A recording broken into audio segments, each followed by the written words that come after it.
Well, hello, good evening. Welcome to, it's my mum's birthday today, 80 years old. Would you believe it? 80th birthday. It is, God, those years, they feel like they've just absolutely flown by. So happy birthday to my mum today. And welcome to another episode of Brett's Old Time Radio Show for a Thursday. Thank you for joining me once again for our regular late night visit to those dusty studio archives of old time radio shows right here at my home in the southwest of the United Kingdom. I'm Brett. I'm your host for our Nighttime podcast. Welcome to another episode. We've got Facebook, Instagram, YouTube and TikTok. Check them out. They're called Brett's Old Time Radio Show. And we've got a sister podcast called Sunday Night Mystery. Do take a listen if you get a moment or two. But for now, with it being a Thursday, it's The Secrets of Scotland Yard. This one is called Great Gold Robbery. How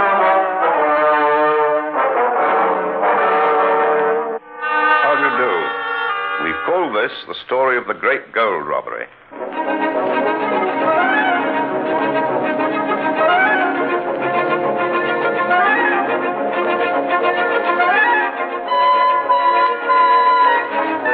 On the night of May the 15th, 1855, gold coins and bars were delivered in 3 iron-bound boxes to London Bridge Station to be dispatched by the South Eastern Railway to the continent.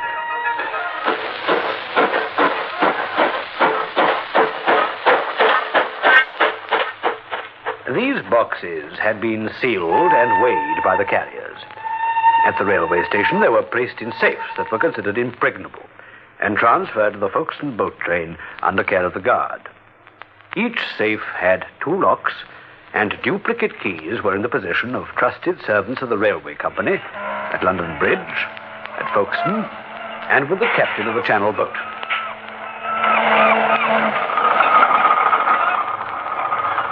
At Boulogne, the safes were opened, and as a matter of routine, the boxes were weighed before being sent on to Paris. I cannot understand it. This number 2 case, it weighs 40 pounds less than it should do according to the paper. Maybe they make a mistake in London. What about the other boxes? They weigh about the same, except for the 4th box. That weighs a little more. There must be something wrong with their scales in London. Anyway, they are sealed up all right. What had we better do? Send them on to Paris.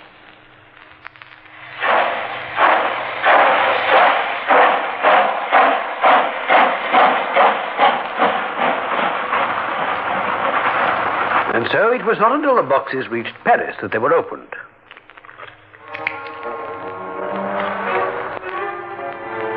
What's this? Look, not gold. Bags and bags of lead shot.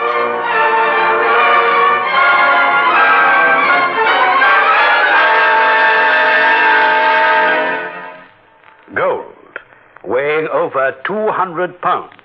Worth today a small fortune, and even at this time of a value exceeding 12,000 pounds, had been extracted. In its place were neatly sewn bags of lead shot. Somewhere between London and Paris, one of the cleverest robberies of the age had been perpetrated. Nowhere was the slightest trace of how the trick had been done.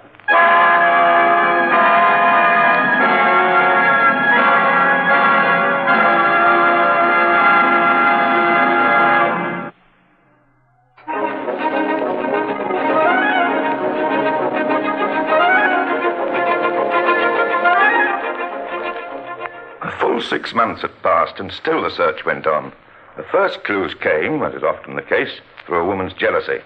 Her name was Fanny Kay, a simple girl, but when roused, she was as jealous as anyone else. She was in a fine state of temper when she came to see the police. I've come for my rights. That's what I've come for. Now, calm yourself, ma'am, calm yourself. Now, tell us how we can help you. I've been robbed. Robbed of my money, which is my due. Who's robbed you and how? He's not only robbed me, he's robbed me man as well as my child. Yes, but who has robbed you? Pierce, his name is. William Pierce. Where does he live? Where I live. I lodge with his mother. Now, suppose you tell me your story quietly and calmly, and we'll see how we can help you. All right, then. I'll tell you the story. It began this way. Well, first you better know that my man is Edward Agar. The forger? He's no forger. He was sentenced to 7 years at the Old Bailey for forgery less than 2 months past. Sentenced he was, but forgery he did not do. It was Jim, the penman. Well, is it he who has robbed you? Not Jim. Then who has robbed you? Pierce. He was a friend of my man. And when Ted was arrested for the forgery and put in jail, Pierce was to look after me. He took me and my child to live with his mother. My child and I have lived in his charity these past 2 months. At least I thought it was charity until I heard from Ted. You've had a letter from him? More than that, I've seen him. He'd given Pierce the care of £7,000 of his money, and Pierce, what's he given me? £1 a week is charity. £7,000? Mr. Agar must have found crime a profitable occupation. But it's my money. Well, that remains to be seen. Well, it's not Pierce's money. Oh, yes, there I agree with you. The question is, where did Mr. Agar get £7,000? I think I'll have a little talk with Mr. Agar. This did not lead very far, for Agar was keeping his mouth shut. He'd been arrested for forgery and convicted. That much the police had against him, but there was no reason to connect him with the great gold robbery. True, he had £7,000, but that was not in gold. The mystery seemed as deep as ever until... You wanted to see Roberts, one of the porters, sir? That's right. Is he on duty? Yes, sir. But I don't understand. He wasn't on duty the night of the robbery. No, he wasn't, but he was on the following day, and we've already questioned all the porters who were on the night of the robbery. Yes, sir, but when Roberts was on duty, the gold was aboard the boat on its way to France. Not all the gold, remember that. Anyway, I'd like a word with Roberts, the porter. Come along with me. Yes, Roberts is my name. You were on platform duty the day after the gold robbery. That's right, sir. It must be a hard job, a porter's work. Well, it's not an easy one. Sometimes the luggage you have to lift is very heavy, eh? Pretty heavy, sir. And when it's very heavy, the passengers are glad to have you carry it. I say they are. Not always, though. What do you mean, not always? Well, it's funny you should mention it, sir, but it was the very day after the gold robbery. I was on duty on the platform, and a couple of passengers with 2 big travelling bags were taking a train to London. What happened? Well, I picked up their bags, at least I tried to, and my, they were heavy. Well, but you carried them all the same. No, sir. No, I'll never forget what happened. One of them fair snapped at me, he did. Leave it alone, porter. Why, what's the matter, sir? Leave that bag alone. All right, sir. You want to carry it yourself? I certainly do. Can I see your ticket, then, sir? Very well. Thank you, sir. But these are from Ostend. Well, what of it? Well, there's no boat in from Ostend today, sir. We came yesterday. Oh, very good, sir. You're sure I can't carry your bags? No, but here's 2 shillings for you. Thank you, sir. Well, that's a howdy, sir. All right, man, give the bags to me.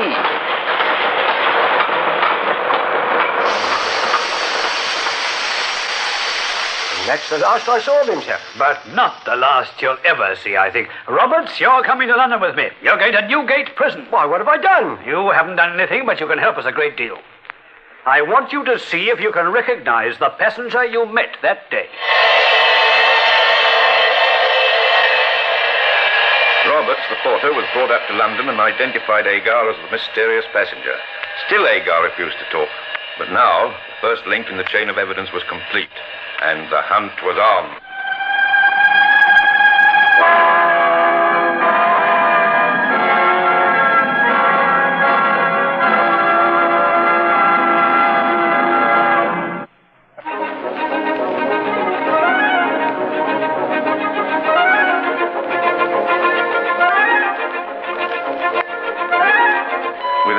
Identified as one of the criminals behind the gold robbery, the police now went over the ground all over again.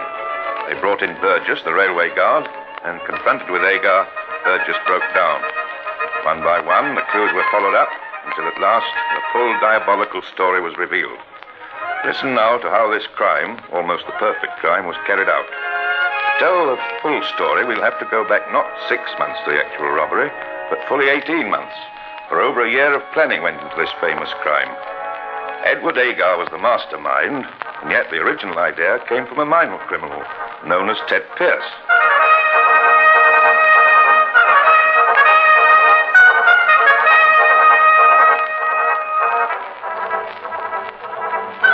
Now, here's the idea. As you may know, before I went to work for a bookmaker, I was employed as a ticket printer by the South Eastern Railway. Yes, I know that. Well, now, in my work at the station, I've often seen consignments of gold on their way from London to the continent. And I remember that it wasn't £100 or even £1,000, but more, much more. Enough money for a man or several men to retire on for life. Provided they don't spend the remainder of their lives in prison for attempted robbery. Anyone clever enough to steal the gold should be clever enough to keep it. And how would they go about it? Well, I'm not that clever. If I was, I wouldn't have to come to you. But I'll tell you one thing. If anyone is to steal the gold, it must be done in such a way that the police can never find out exactly where it was taken. What do you mean, man? Well, it travels from London to Paris, or wherever it's going, in sealed boxes, iron boxes. They're locked. Then we'd have to get the key to the boxes. Not only that, but the key to the safe in which they keep the boxes. Yeah, but they must be kept in more than one safe. There's a safe on the train, safe on the station, and one on the boat. And where do you think our best chance would be? On the train? It's a mad idea. I'll have no part of it. Still, it might be worth looking in. And look into it he did. Hagar went down to Folkestone for the day, found out that at least one of the keys must be kept there, for the station master at Folkestone had the responsibility for unlocking the safe on the train. He was a patient man, was Hagar. Stayed at Folkestone for over a fortnight and managed to make friends with a number of people who worked for the railway. Mr. Hagar, I've some news for you. You got the key? No, but it's lost. Well, how does that help us? Well, they've ordered a new key for the bullion boxes. They're changing the locks, and by next week they'll all be altered. And what about the new key? It'll be brought to our offices by the locksmith, and it's my job to turn it over to the station master. And he gives it to the bank? That's right, sir. How long will you have it? Oh, only a few hours. Less by right, sir. I daren't take any risk. Do you know a pub near the station? Well, there's the place where I have my lunch. It's called the Blue Boar. At what time of the day do you think the key will be brought to you? That I can't say. Probably the morning, sir. Sometime next week. All right, then. Each morning you'll find me in the Blue Boar. If the locksmith comes in, bring the key to me as quickly as possible. All right, sir, but I daren't take a risk. For 4 days, Hagar waited in the bar of the Blue Boar. Then his patience was rewarded. Here it is, Mr. Hagar. Now, good. Give it me. Shouldn't let it leave my hands. Give it me. All right, then. Take care. Is there somewhere I can wash my hands? Oh, yes, sir. Just across the back of the bar. Oh, thank you. Come with me, Tessa.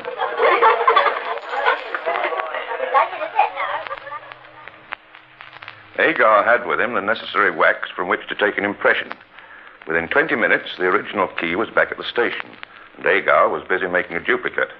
So far, he'd only had the key to the boxes. Before they could embark on the crime, they must also have the key to the safe. Back went Hagar to Folkestone, this time determined to succeed. He masqueraded under the name of Mr. Archer.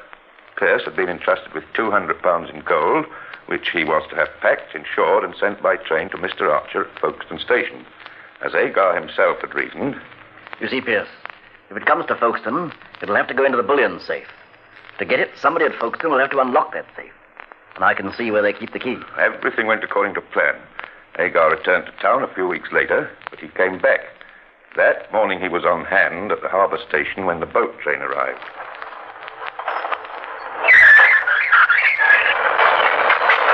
To use his own words as evidence of the trial, Hagar waited amid the stir and confusion while passengers and luggage were being embarked on the boat. And then... I saw the station master leave the railway office. I tried the door. It was unlocked. I entered and went over to the cupboard and took out the keys. I took an impression of the key I wanted and put it back in the cupboard. I went back onto the platform.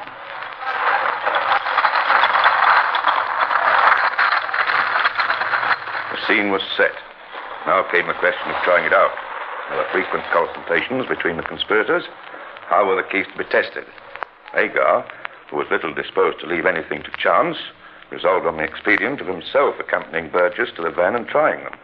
This was a daring move, for the risks of discovery of a stranger being seen entering or leaving the guard's van must have been great. Yet it was done not once, but 7 or 8 times. The keys had to be altered again and again ere they could be made to fit. Persistence was at last rewarded, and the safe was opened.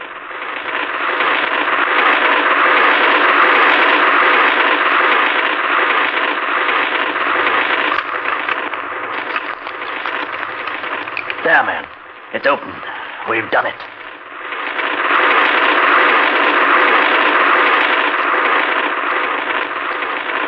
A lesser man might have been tempted to take what could be got with his confederates, to have made off with the loot and taken the chance of evading pursuit and capture. Not so Hagar. He was playing for big stakes. And having got so far, he did not intend to risk the fortune that was in sight, nor do anything that might jeopardize his chances of what the modern crook calls a clean getaway. He closed and locked the safe. He could have afforded to wait. The next thing we must do is to guard against discovery. What do you plan? We must get some lead shot. We can get it near Waterloo.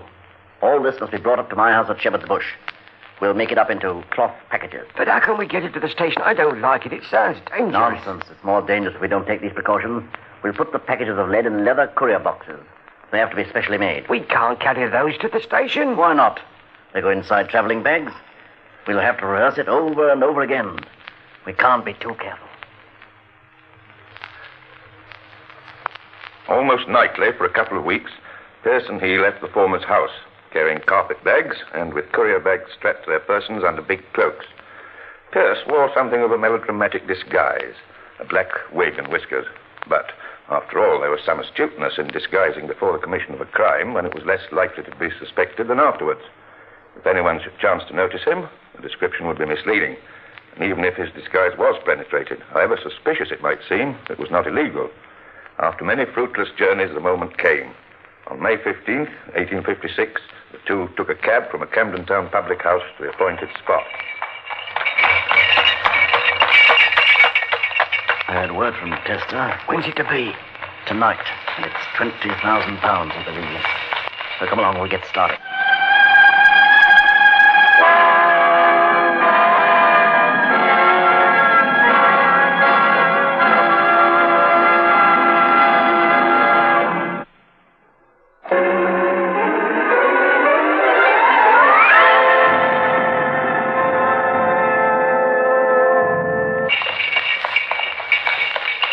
Agar and Pierce drove up to the station and descended. 2 first-class tickets to Dover were taken, and the carpet bags handed to a porter. No doubt he was little surprised at their weight, to be placed in the guard's van. Then Pierce took a seat in the first-class compartment, and Agar strolled up and down the platform, alert for an opportunity to slip unobserved into Burgess's van.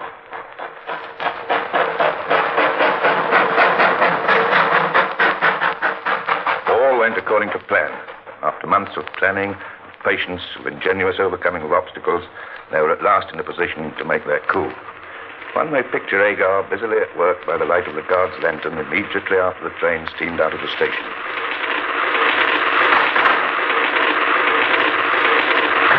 There now. Up with the boxes. Let me help you. You got the tools, hammer, pincers, chisels, wedges? Yes, all here. Right. What's in that bag? Seals, wax and tapers. Remember, the boxes must be done up so that nobody will know they've been tampered with.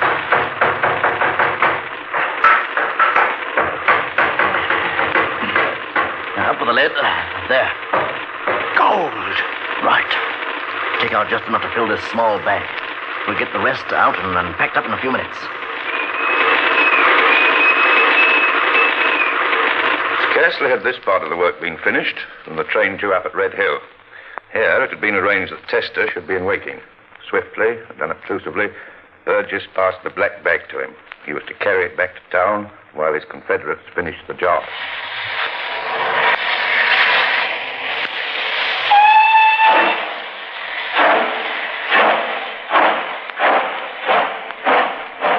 Both Agar and Pierce remained in Burgess's van and went on to Dover, which they reached at 11 at night. There, the two rogues alighted and, carrying their plunder, gave up their tickets and went to an hotel near the station where they ordered supper, explaining that they'd driven in and were going to London by the 2 a.m. train. The rest you know.